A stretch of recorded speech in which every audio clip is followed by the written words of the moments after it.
on, hallelujah, higher, louder. Thank you, Jesus. Thank you, Jesus. We welcome all our YouTube audience who are following us on live stream. We welcome you this morning and get ready for an invasion of revelation in your life. And wherever you are, if you are hungry, with your hunger, with your divine hunger, you are right now with us in the Spirit. Grab your Bible in your hand. If it's on your smartphone, grab your smartphone in your hand. If you don't have a Bible on your phone, then it's still a dumb phone. Say this with me. Say, Heavenly Father, thank you for calling me your child, for engrafting me in you, Christ Jesus, through the eternal covenant, through your precious blood. It's a covenant that can never be erased, annulled, or improved upon. Give me revelation and understanding and illumine my heart and my mind so that I will walk out of this place after this message transformed and changed, healed and delivered, blessed and fulfilled because of my greater understanding gained of who I am in Christ, who Christ is in me through that eternal covenant in his blood. Lord, I receive, I believe, and I thank you, Lord God, that I will never be the same again. In Jesus' mighty name, amen. Hallelujah. You may be seated. Praise God. Thank you, Lord. Hallelujah. Thank you, Jesus. We have started talking last week on covenant. In this day and age that we are living, how many of you truly believe that we're living in the last days? Brothers and sisters, we're living in the last days. Days, not years. Days. And in the last days, you don't have to be a biblical scholar. You don't have to be a theologian. All you have to do is to be willing to be able to see. Because many don't want to see. So you have to see, you have to be willing to see. Without reading the Bible, we are seeing hell being leashed on earth. Now, can I give you a wake-up loving call? You must know your covenant. In this day and age, much more than before, you must know the covenant that you have with God Almighty, sealed and ratified in the blood of Christ. You must. Because you are no longer dealing with small problems of everyday life. You are literally battling and coming against demons, principalities, and diabolical powers that are influencing governments, nations, rulers, and every kind. So you need to know your covenant. Because the Satan is not after the world. Satan is after you, the church. Don't sleep. And I'm being very serious. It's a warning. It's a loving warning. Don't fall asleep spiritually. Walk awake. Walk awake. Hallelujah.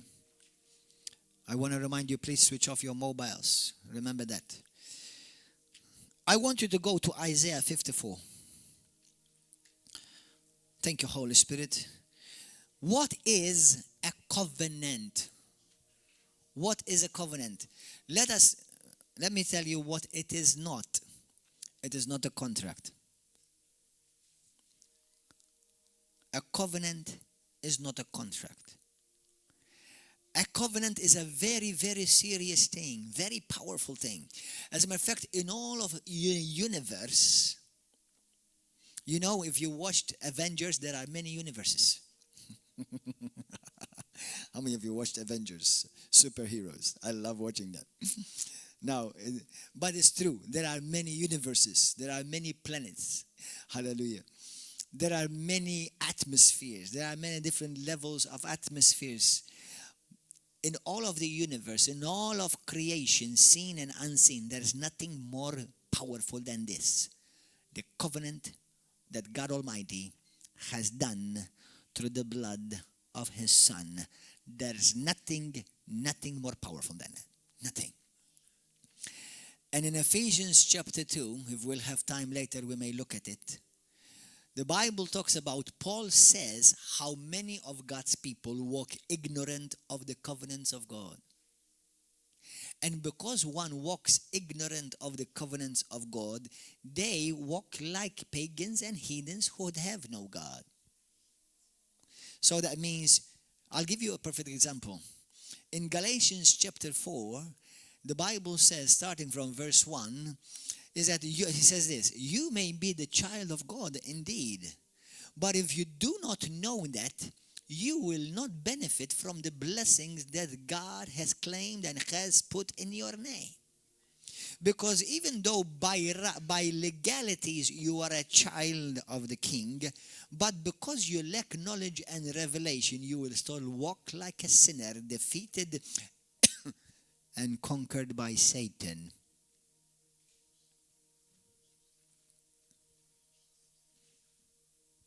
Let that sink in a bit. Why do you think God says in Hosea, the very famous scripture I think every Christian knows after John 3:16? My people, come on, say it, you continue it. Perish for what? For lack of money? No. For lack of knowledge. Excuse me. Did you notice that God didn't say the world perish but for lack of knowledge? He says, my people. Do you know for God to call you my people, do you know that that's covenant talk?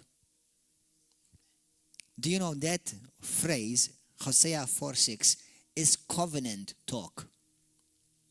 It's not religious talk.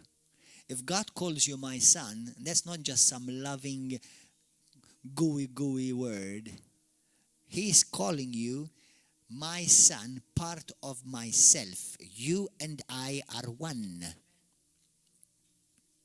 So he says, my people perish for lack of knowledge. That means the people with whom I have a covenant, they are acting like the ignorant, the world, the sinners who have no God.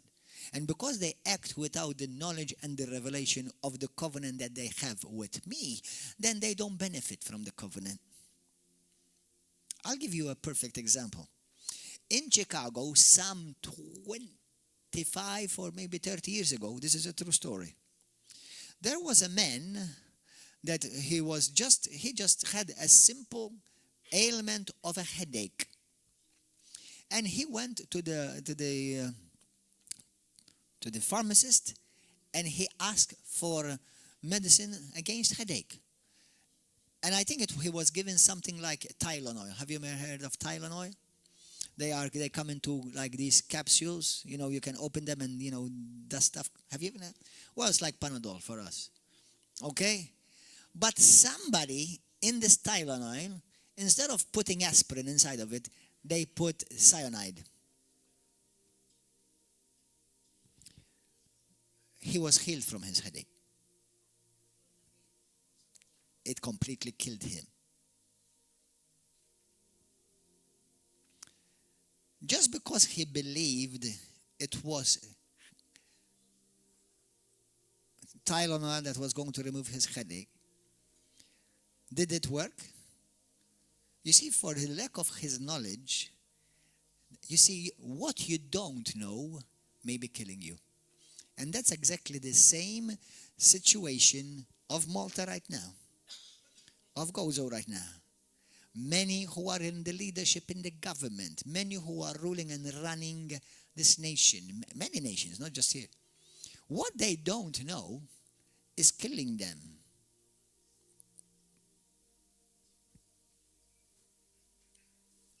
So, when you come to know these things with revelation, first there has to come information, and then it's the Holy Spirit that makes it revelation. Then your eyes are open, and you become aware of things that were always there, but you did not benefit from. And you can only benefit from things you become aware of. Are you getting that? Especially the things of the Spirit. So, the book of Isaiah 54, say, Holy Spirit, speak to me. Transform me this very day.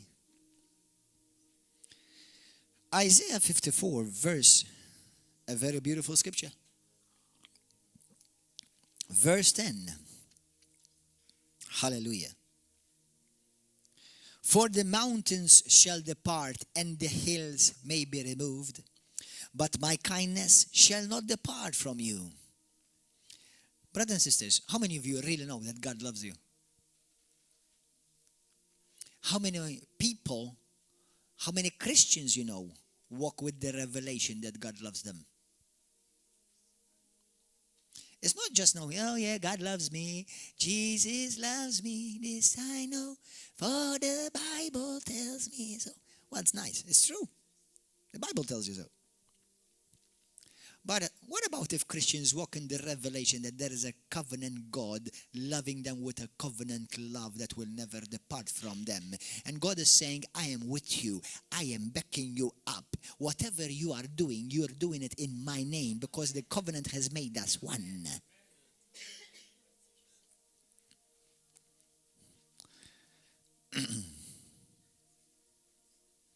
But my kindness shall not depart from you, nor shall my covenant of peace be removed, says the Lord, who has mercy on you. Go to 2 Chronicles. Actually, let's go to the book of Psalms first, because then we're going to remain around 2 Chronicles. Psalms 89. The Holy Spirit is here. Psalms 89. Holy Spirit, you take over. Take over my mind, take over my heart, take over my lips, take over every person in this place. Hallelujah. 89. Psalm 89. And then we go to verse 33. Nevertheless, my loving kindness I will not utterly take from him, nor allow my faithfulness to fail. My covenant, this is God speaking, not the president, not the prime minister, not the queen, or not the prince of this world. This is God Almighty talking here. My covenant I will not break, nor alter the word that has gone out of my lips.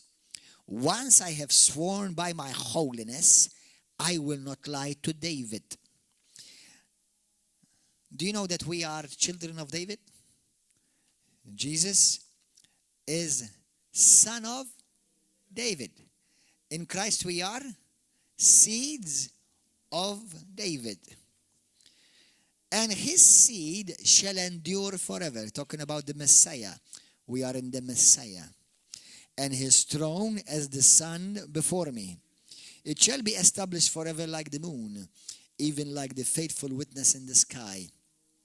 What is he saying? God is giving assurance that his covenant will never be changed, altered, or nullified. And he is faithful to his covenant. Brothers and sisters, the only reason why your prayers are heard, everybody say with me, the only reason, is not because of you are sweet, cute, good-looking, or charismatic. The only reason why God hears your prayers is because he bound himself in a covenant and in an oath that he said, when you ask me through that covenant, today is called Jesus. When we say in the name of Jesus, do you know what we're doing? We're releasing the covenant. Oh, yeah. Can I tell you something? I'm about to release a revelation for all the Roman Catholics in the world. May you get it. I'm about to deliver a whole nation of Roman Catholics from the oppression of the prostitute. Are you ready for this? You see, God has said in his Bible, whatever you pray to me in the name of Jesus. Do you know why that means? That means there's only one way you can come to me and I will hear your prayer. And that's called through the covenant. Now let me give you some powerful revelation news. Do you know why God will never hear the prayers through Mary? He doesn't have a covenant with her. Now, is she through Christ in? Yeah. Just like you and I are in Christ. But the only covenant that heaven listens to is the covenant through the blood of the Messiah. That's why no blood of all the saints put together can get you into heaven. Why? Hello, brothers and sisters. You get this revelation. Dear Pope, where are you? Where's the Pope? Is he looking at me from his side? Dear Archbishop, may God give you this revelation of the Roman Catholic Church, not of the Christian Church. You see, God said, there's only one way you can come to me. Do you know why? Because Jesus is the covenant. Jesus is the door. The only one. There is no side VIP doors. Jesus is the only way. Jesus is the only truth. All the others that have come before him and after him, sent by God, always point to the same covenant. The one that came before him, they point to Jesus, the covenant. The one that like us came after him, we point back to the covenant. Yeah, now listen, I am a man of God. I am anointed. I have the Holy Ghost and power in me. But you cannot go to God and say, in the name of Gordon. You say, who? Excuse me? Now God loves me, but it does not unlock the doors of heaven, Gordon. In the name of God, you're not going to cast out demons. And you're not going to heal one little iota of sickness. But you release the covenant in the mighty and glorious name of Yeshua HaMashiach. The name that's above every name. That name that when it's released, hallelujah, you're releasing the power of the covenant in heaven on earth. And demons flee. Sickness disappears. Pain leaves. Hallelujah. The lost are delivered from the kingdom of darkness into the kingdom of his son. Hallelujah. You see, every time I say in the name of Jesus, I'm releasing the power of all the riches of heaven in one place.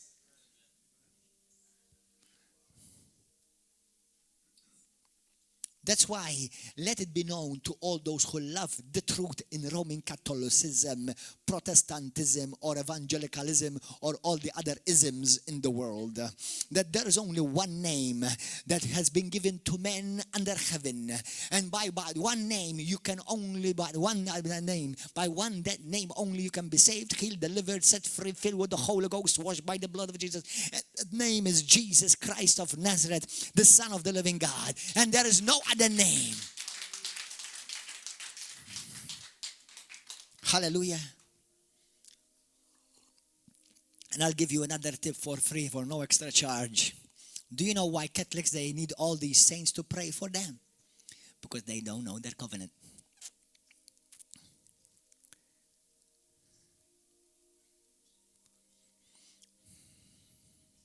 And what's happening? Scripture is being fulfilled in their hearing.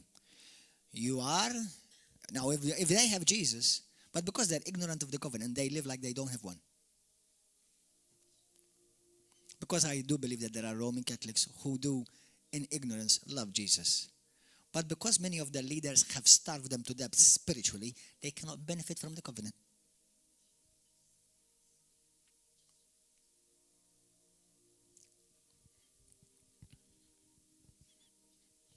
Are you okay, people? Do you love the truth?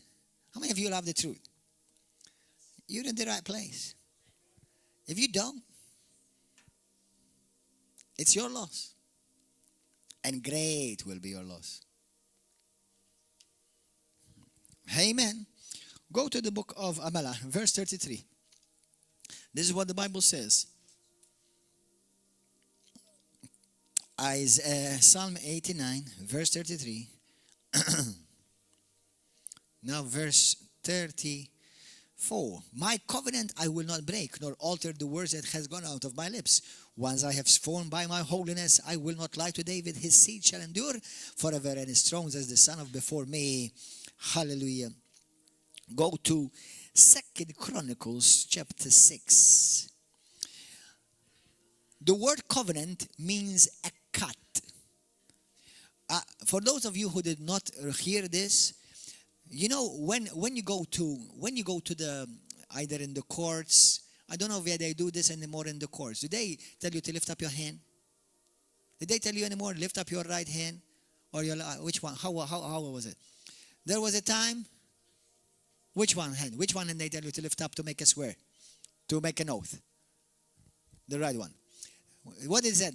They tell you, lift up your right hand and say this. What you're doing is you're making a covenant. You're making an oath. Do you know where that came from? Because in the old days, for they to know whom you are in covenant with, all you need to do is this. Why? Because they will see the markings in the hand. To know, there was a missionary, I forgot his name, Stanley, I forgot something, that went to Africa. And when he was going all to Africa, he, because they were very tribal, and what was his name? Stanley something. Is that Jameson? Well, he was a missionary, and he had a doctor with him as well. Dr. Livingston, I think that one. And what he did is this. He made covenants with different chiefs of tribes. So what happened is this. One day, there was a big tribe, and they had many, many people that would fight, and they were very aggressive, and everybody feared them. And he said, and this tribe, they came to him, and he said, let's make a covenant. They come together to make a covenant. And when you are making a covenant, whatever belongs to you, you're going to give it. And the only thing that he had was one goat that he gave him milk every day for tea.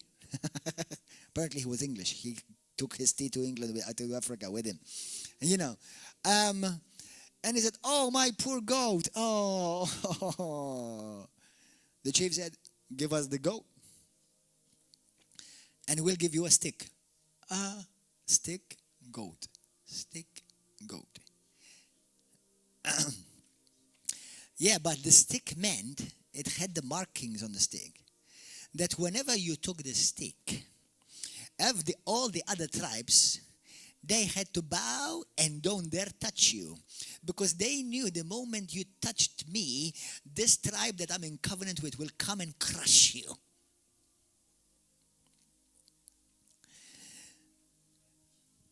So when we're now in covenant with God, why do you think in Acts chapter 9, when Saul was persecuting the people of Christ, Christ appears to him and he said, Saul, why are you persecuting me? There are many in Malta that are persecuting Christ. And a time is coming when he's going to be really peed off. Oh, I just want to remind you that I don't worship Bambin Jesu. I worship King of Kings, Lord of Lords. Hallelujah, the Lord of Glory.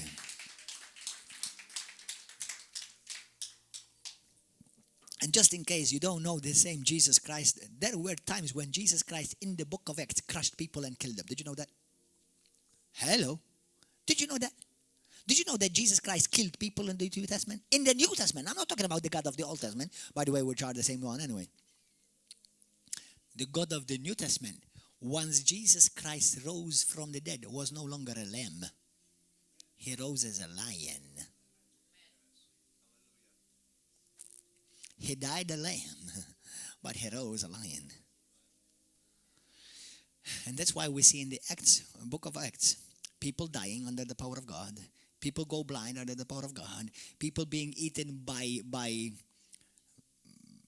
what do you call them? Doot. Worms. Yeah, that's in the New Testament. Oh, that's in the New Testament, yeah. That's why you read the Bible. It's a nice book.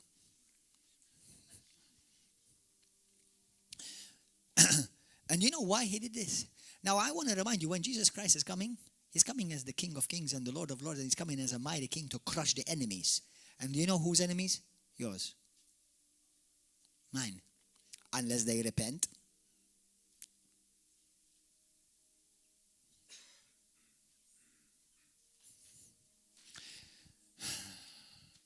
So, do you know where the handshake came from? The handshake, do you know when we shake hands? It came also from a covenant. They used to cut each other's hands and mix blood. Now my blood runs through your blood and your blood runs through my blood. Now God Almighty said, I have extended my hand. Did you know what the Bible says that?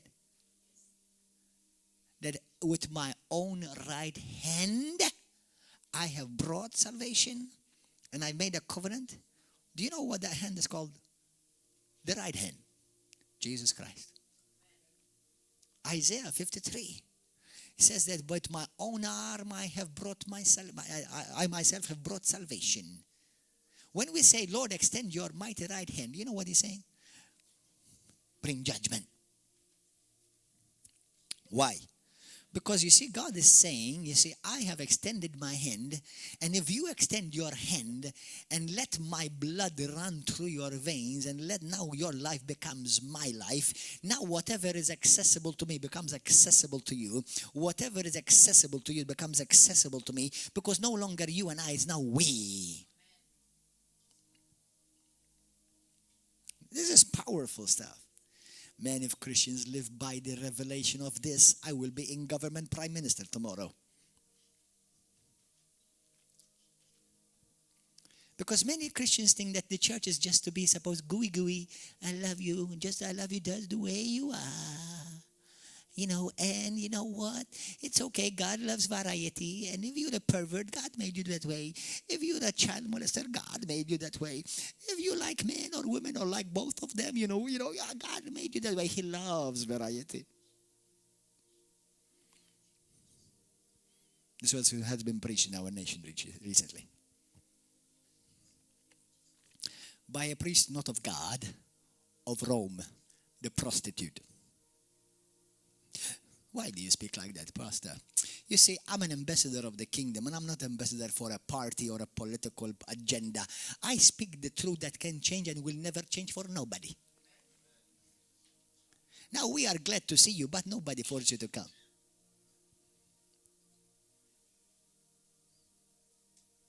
You see, when you come to God, you don't come to God on your terms. You come to God on God's terms. Hello, brothers and sisters. Welcome to the kingdom, where his kingship rules and reigns. My God is not a democracy. My God is a theocracy. Yeah, but we live in a democratic society. That's why hell is being loosed. But don't worry, there's a kingdom in Malta. And there are kings and there are priests that are rising up with a revelation of the covenant, of who they are in Christ. By the Spirit of the living God, they are speaking boldly. God's sword is, hallelujah, being shut out. Hallelujah. That's why people are speaking boldly without being afraid all over the world. Hallelujah. Come on, everybody. This is a different type of Christianity. Actually, it's the only one there is, but many never preached it.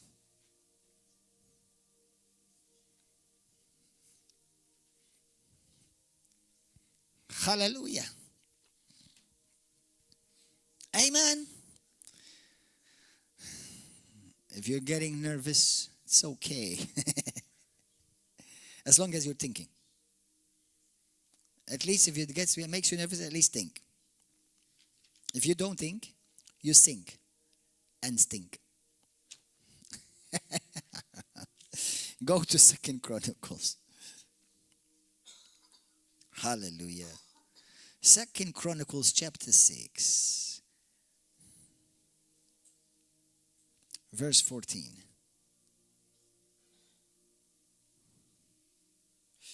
Hallelujah. And he said, Lord God of Israel, there is no God in heaven or on earth like you, who keep your covenant and mercy with your servants, who walk before you with all their heart.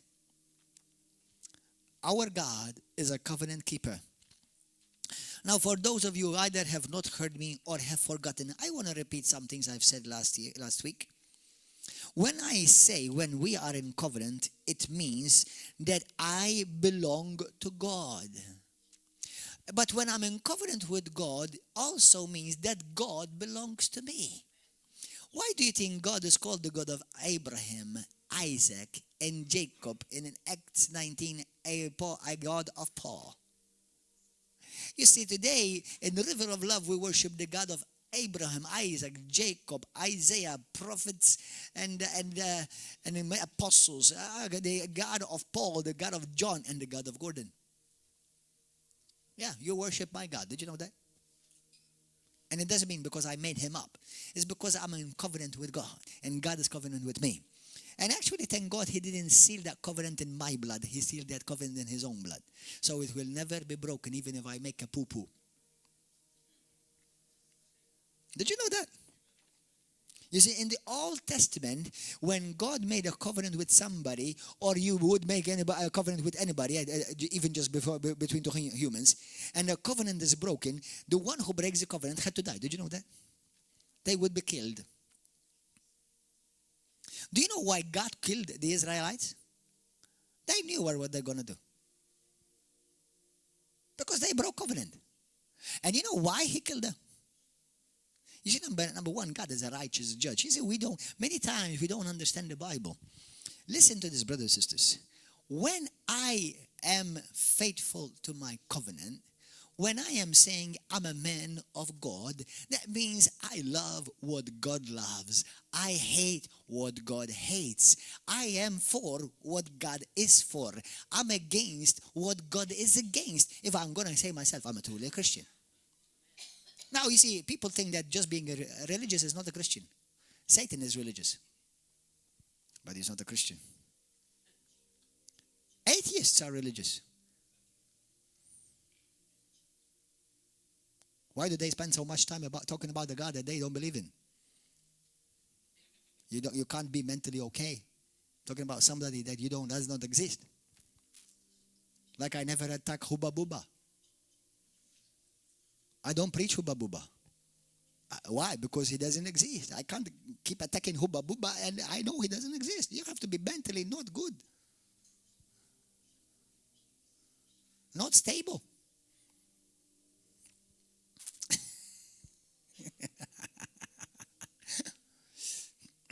Now, why do you think God killed people in the Old Testament? Have you ever noticed that when the people of God, now his own people in the Old Covenant, died, or God opened the floor or opened the earth and they swallowed them, and God, many things like that. Go and see the judge. Why? Because this is a powerful revelation. Did you know if you say that you're a Christian but you give your life to sin, you'll go to hell?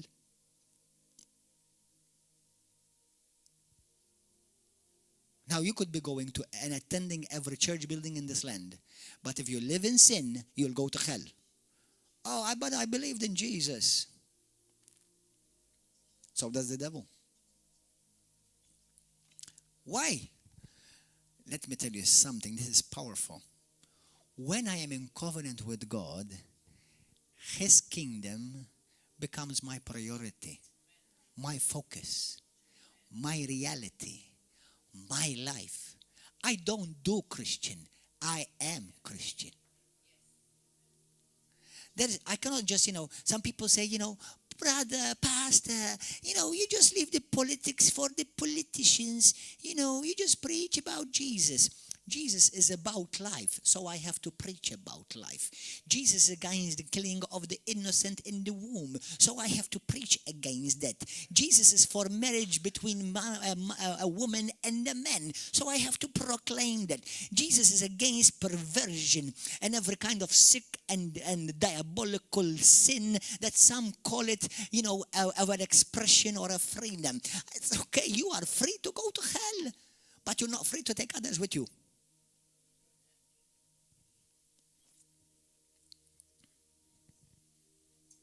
You see, when I am living in sin, purposefully, I'm not saying that because I make mistakes, that we all do.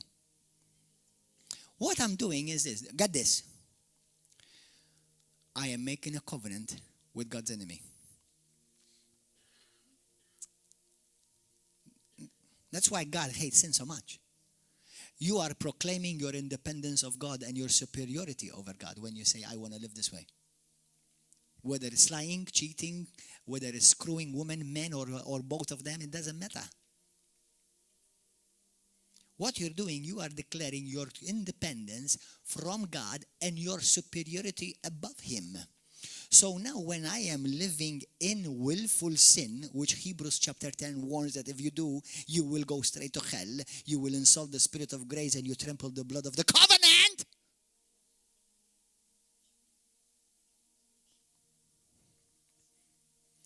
You are making an agreement in that moment with the devil. Now, if you're in a covenant with the devil, can you go to heaven? I'm not talking about Christians who make mistakes. The Bible says if you have sinned, if you've made a mistake, confess your sin to God, for He is faithful, He is righteous, to forgive you all your sins and cleanse you from all of your unrighteousness. 1 John 1 verse 9. But when I say, God made me this way, well, God made me a liar, because He loves variety. Well, God made me a pervert because He loves variety, God made me, Well, I'm a married man, I'm a pastor, but, because God loves variety and He wants me to be happy, I'll just have a different woman every weekend. Because God wants me happy.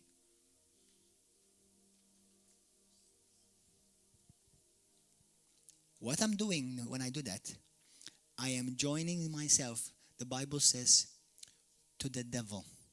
Because the Bible says in 1 Corinthians chapter 6, 14 and 15, it says if you join yourself to a prostitute, you become part of her.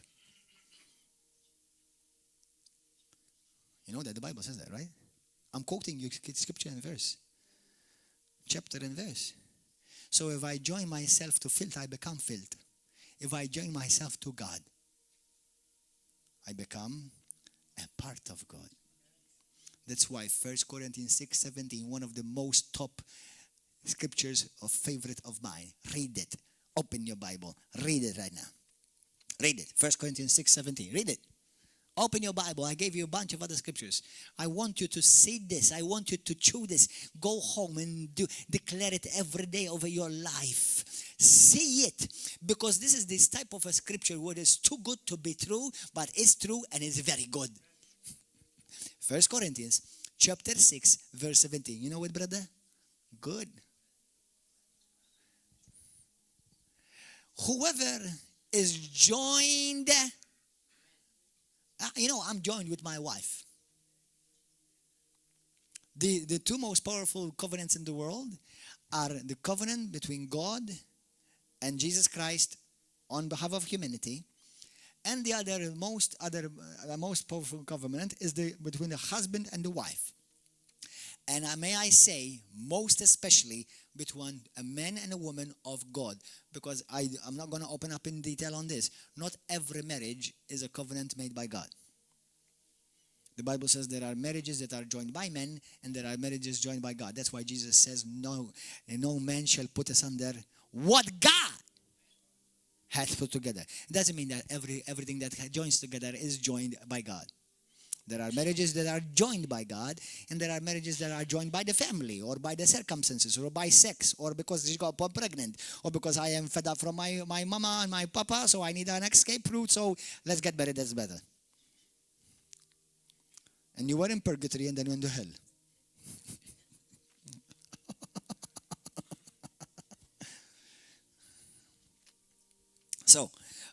So these are the most powerful covenants in the world. The one that God made with humanity through Christ Jesus. And no longer you're called a human then. Then you become a called divine being. That's what the Bible calls you. Well, where does that the Bible says that? I'm glad you asked. It is 2 Peter chapter 1 verse 3, 4, and 5. That we are now partakers of a divine nature. You see, my nose is divine. My ears are divine.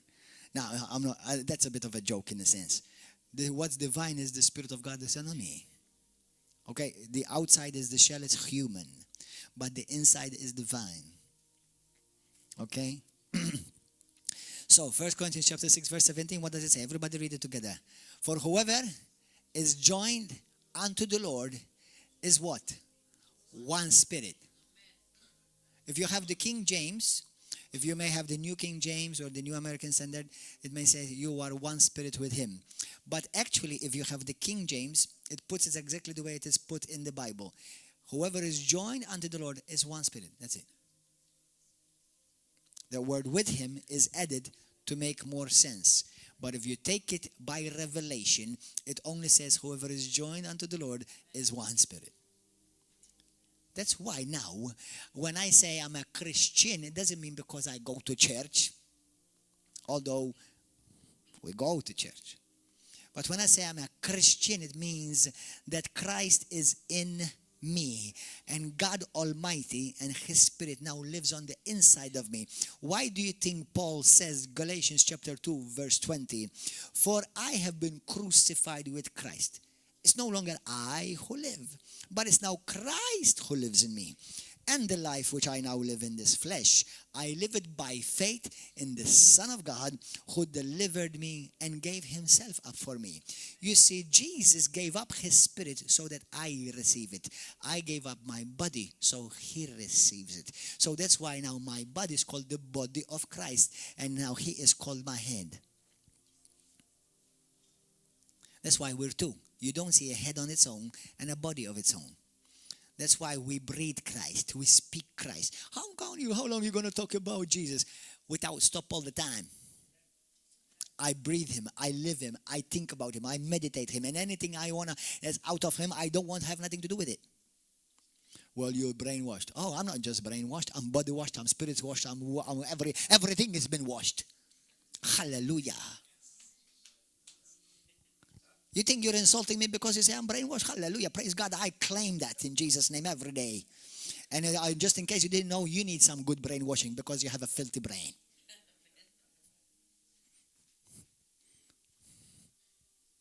Some people, think that they're being a smart aleck because they say things about you. And what they're actually doing, they're blessing you more and confirming that you are truly a man of God.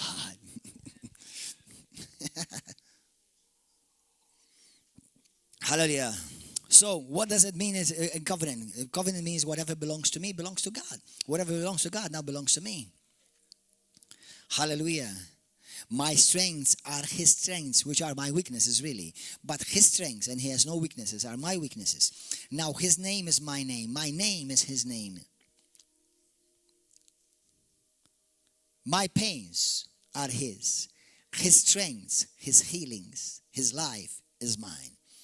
I was without power and authority, but now I have his power and authority.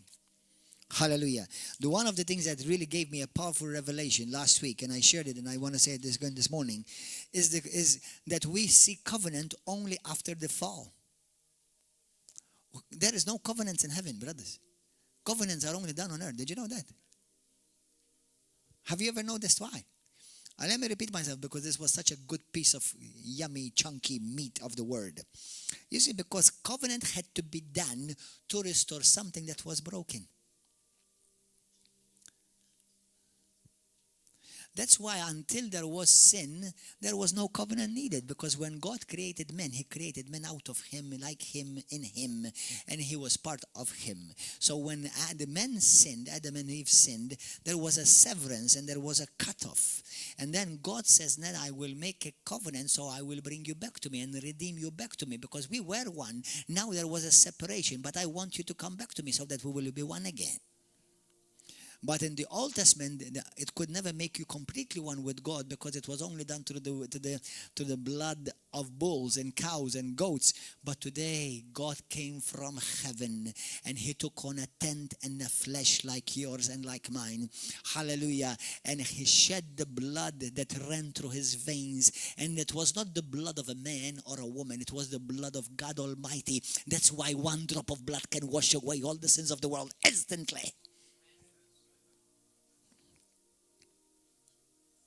God, let me declare it and decree it in all of the universe, in all the atmospheres of the spiritual realm that can hear me right now. Everybody say it with me. I am a man of covenant. I am in covenant with God Almighty. And the blood of Jesus Christ, the Son, the eternal Son, the Messiah, The blood of him that ran through his veins has washed me clean and has sealed my fate for all eternity. I am a belonging and a property of God. God is my God. Me, I am his, and he is mine. Hallelujah. Thank you, Jesus. Live this revelation, brothers and sisters. You see what religion has reduced this to? Has reduced it to nothing. No, actually, others have reduced it to putting the table of the Lord and let's worship the table now. Let's bow before the table. Let's bow in front of the bread. And then they go to pray Mary, to the popes that have passed away, to the patriarchs, and they're living completely ignorant of the covenant. Completely. Why do you think so high a percentage are pedophiles? Why do you think it has become a nest of demons? Yeah, the Bible says that.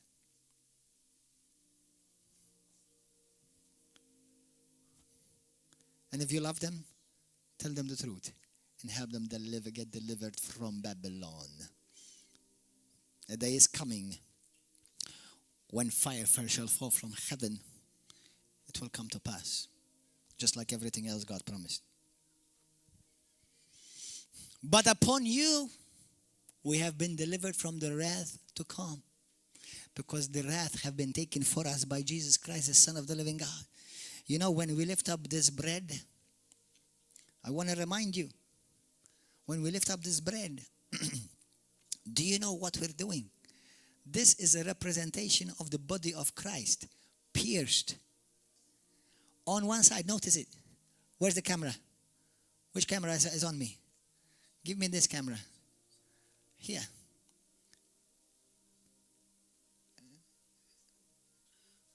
On one side is burnt.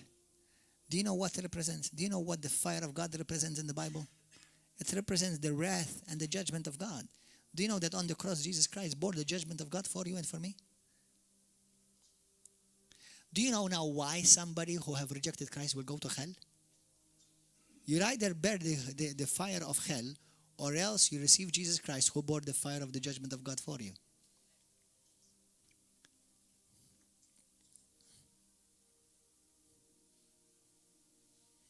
Christianity is not some religious, goody thing that you do on a Sunday morning or a Saturday night.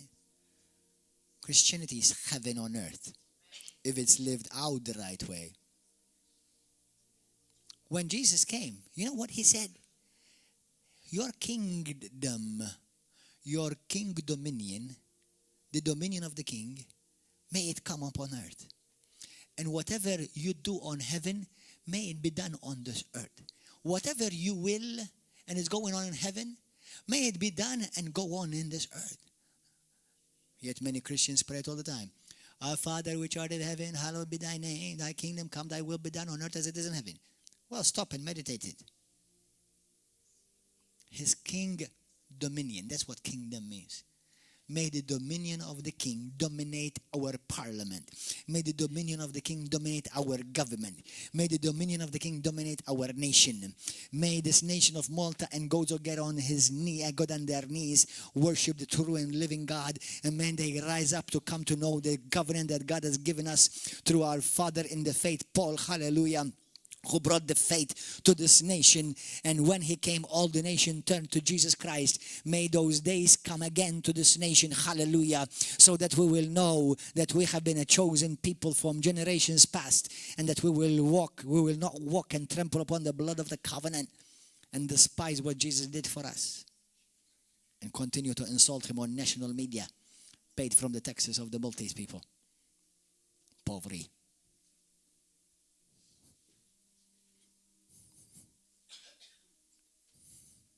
Why do you think demons come here and get delivered? Almost out of 10 services, about 8 or 7 of them, we see people delivered. Like yesterday again. Why? Where do you see that? If I'm going to boast, let me boast in God. This is not a work of a man, but it's a work of God who has made and given his covenant with men. But when I say I'm in covenant with God, do you know what I'm saying? That I'm no longer representing myself. I'm now representing Him. You see, Jesus says, I told you this last week, I've said it many times, it's in the Bible. He says, whoever speaks to me and proclaims me before men, I will proclaim him, and I talk about him in front of my Father and all the angels. Whoever is ashamed of me upon this age, I thank God for those politicians who say, I'm a Christian, and we are a Christian movement. Don't ever, you know what you're doing when you're saying that? You are bringing God on the scene. Wow! This party! They don't represent humans. So you better be careful. You better be careful. Because if you truly walk in faithfulness to your covenant, God will raise you up and no man will be able to bring you down. And it has been done. Already has been done. Many nations. And it has surprised and shocked and bewildered nations. How did they make it up there? How did he get up there? There were people of covenant who got it.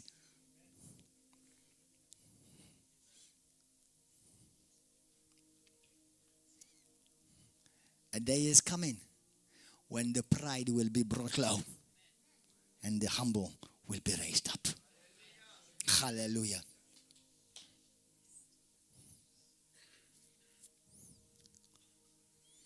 If I'm a Christian, no, I'm not going to force my faith upon all the people of this land. Not even God can do that. No, I didn't say He won't do it. I said that He cannot. But neither will I bring what's hellish and make it a law. Now, if you want to screw the pig behind doors, you do that by yourself. But don't come and call it a freedom of expression. Because your freedom is suppressing my freedom. You screw pigs, dogs, rhinoceros, men or women, and whatever you want. But don't come and put it and splash it in my face. I call that from the pits of hell. And if you don't move out of my sight, I'm going to call the fire of God from heaven over you. Now, why do you talk like that, Pastor? Because I'm a man of covenant. I'm a man of covenant. You want me to put the fear of God over you? Here it comes. Everybody that's come against me fell.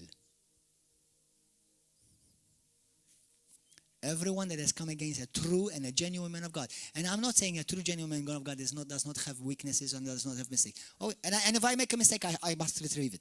And I must correct it. I'm not justifying mistakes. Okay? I'm not saying, well, I make mistakes, just... No. If I make a mistake, I must be corrected. Okay? And I must correct myself. But what I'm saying is this. Every time you come against a man and a woman of God, that's why the Bible says, do not touch my prophets. Do not touch my anointed ones. Why? Because God says, when you do that, you're coming against me. You're poking your fingers in my eyes.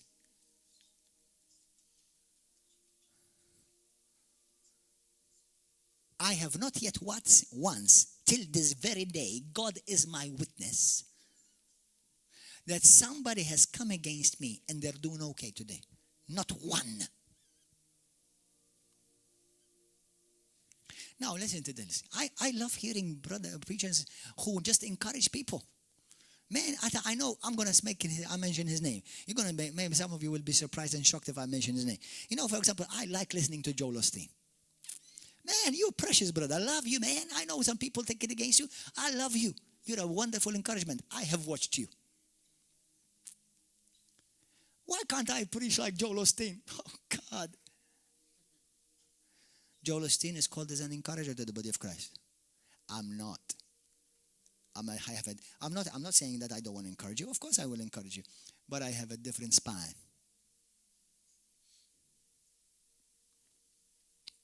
Some people are called prophets. And prophets don't come to just pet you in the back. Sometimes I come and pet you on your butt.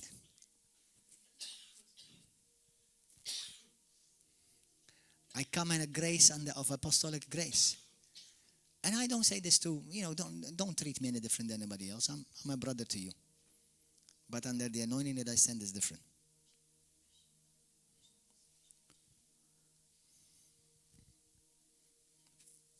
And I love to preach encouraging messages. I'm not always like this. intense. But there's nothing more intense than this in all of the universe, the blood covenant. You know how intense this was? That heaven was emptied on that day. When all the resources of heaven were put on one spot, on the cross. Man, I wish I preach like Joel Osteen sometimes. Bless you, man. May God Almighty bless you. And if you need correction in some area, may God give it to you like He gives it to all of His children. I'm not here to judge any man of God. If they fall for themselves. If they rise, they rise for themselves. And if we're truly people of God, then we have to represent God right. And I don't have to compare myself to anybody. Neither are you. You fulfill what God has called you to do. But remember, whether you are a banker, whether you are an advocate, whether you are a doctor, whether you are a politician, if you call yourself a Christian, in everything that you do, you are actually a representative of Him. Because we're in covenant.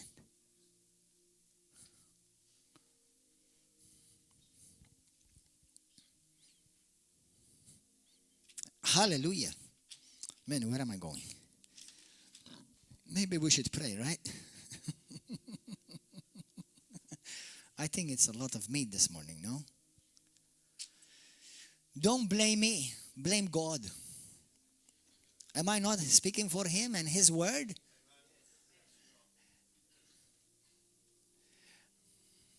How many times I've said it?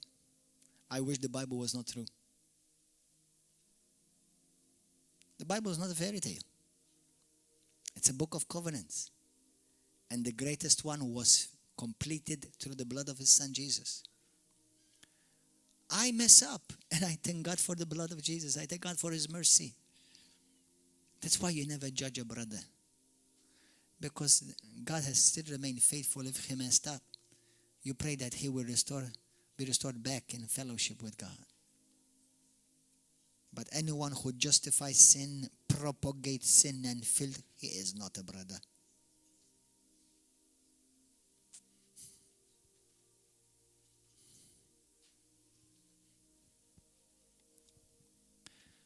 Hallelujah. Blessed be the name of Jesus. Man, this is a totally different message. It has nothing to do with the Saturday message. For those of you who came yesterday, it's another type of service today. That's why those of you who can come Saturday and Sunday morning, come, because it's never the same. Actually, it's completely different. Not even the scriptures are the same.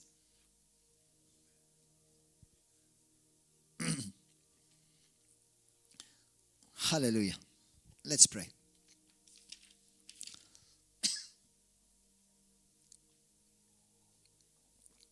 I'm not trying to impress you, but when I come under the anointing of God, I feel like I'm taking over. I'm not trying to impress you. I feel like I'm taking over. It's like I had a plan, I had a message, and God just tell me, get out of the way, let me speak. And I was like, oh Lord God, I said nothing from my message. That's the problem, it was your message. Now I wanted my message.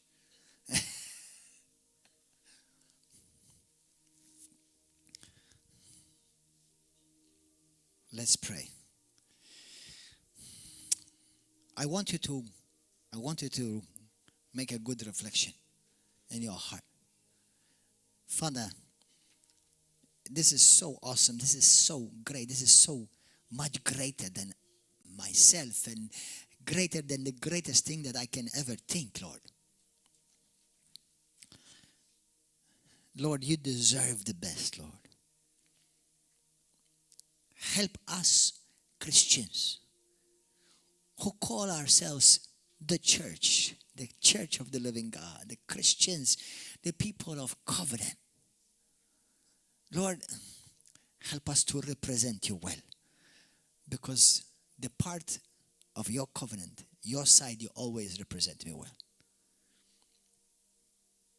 Father, I ask you from my heart to forgive me where I have sinned, where I was selfish, full of pride, full of arrogance. Whenever I thought that I knew better than you, Lord, forgive me. for being stupid, dumb. And I thank you that the covenant was not taken away from me because you swore to keep your loving kindness forever toward me. But I still don't want to take it for granted.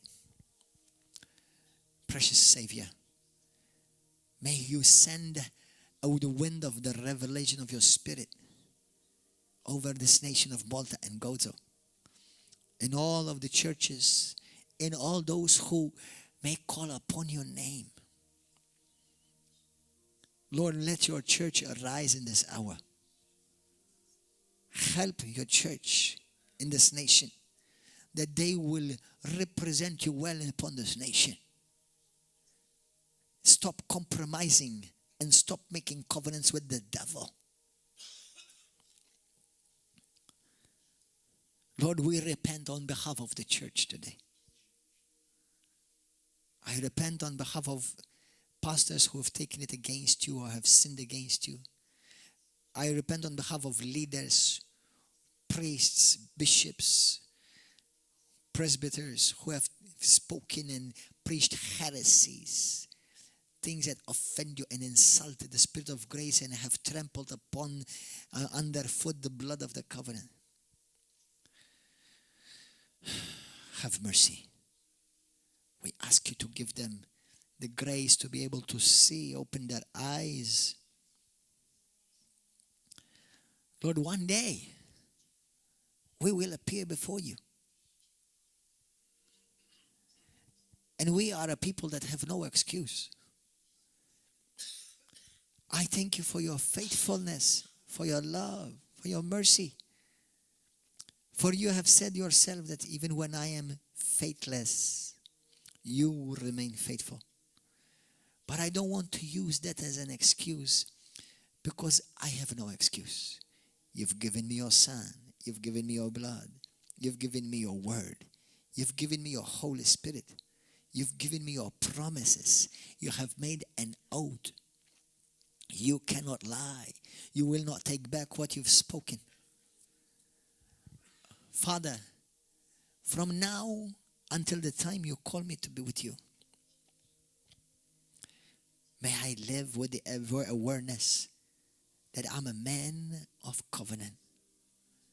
And as you represent me in heaven, by your grace I represent you here on earth.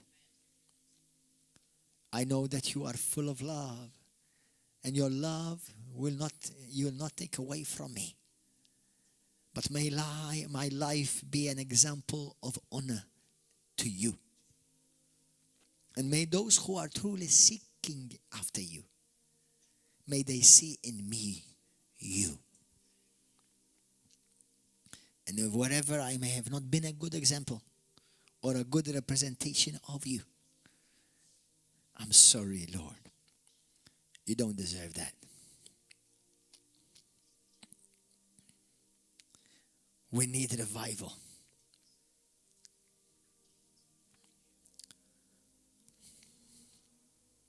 We need revival in this nation.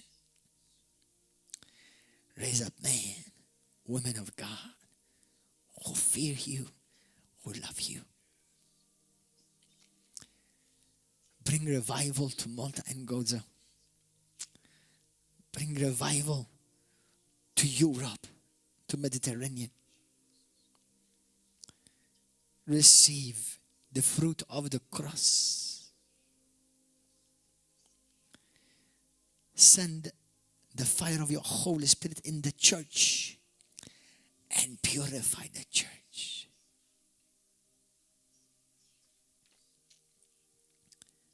Wherever we've sinned against you, forgive us. Hallelujah. On the night that Jesus Christ was betrayed, he took the bread. He broke it. And he said, "This is my body, which is broken on your behalf, so that you will not be broken. That's why I was broken for you. On this body, I took your sickness and your diseases. so that you can receive my health, my strength in you. And as you partake of this bread, you are partaking of me, says the Lord.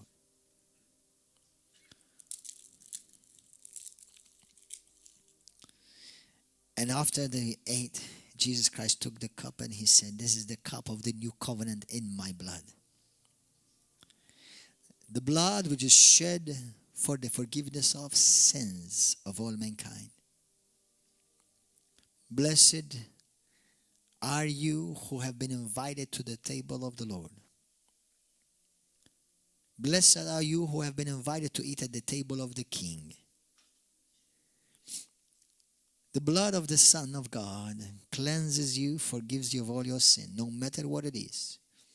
And today, as you drink this from this cup, you remind yourself that the blood of Jesus was shed so that all your sins are wiped out, washed clean, and you stand in him holy, blameless, without one sin. When you do this, remember me until I come again, because I am coming again.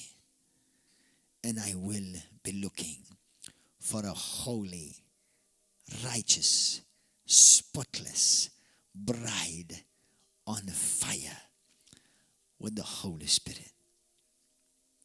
In Jesus' mighty name. If you're at home, you partake with your family. You break bread like we are doing today. You bless the bread, you bless the cup, and through prayer, through the word of God, and by the presence of the Holy Spirit, you consecrate the bread and the cup. And you take and receive. And all our YouTube viewers, we will meet with you here again next week, next Wednesday. God bless you. We'll see you next week on YouTube live stream. God bless you. Jesus loves you. If the stars were made to worship so loud, I could sing.